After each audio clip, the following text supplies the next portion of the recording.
Hulle gaan 3 manne in 'n brandende vuur ontgooi, omdat hulle nie voor 'n beeld wou buig nie.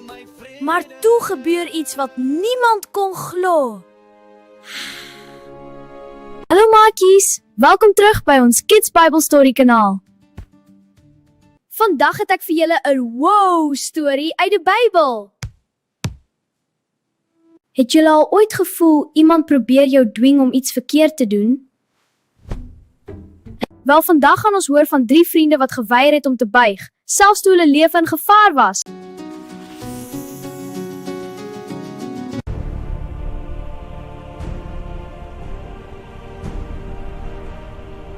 In die land Babylon het 'n magtige koning regeer, koning Nebukadnesar. Hy het 'n groot goue beeld laat bou. Dit was baie hoog, amper soos 'n wolke. Toe sê die koning: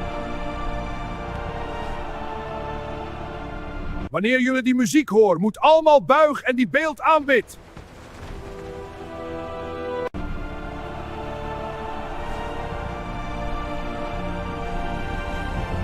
Maar daar was 3 jong manne wat God liefgehad het: Sadrag, Mesach, Abednego. Hulle het geweet, ons aanbid net die een ware God.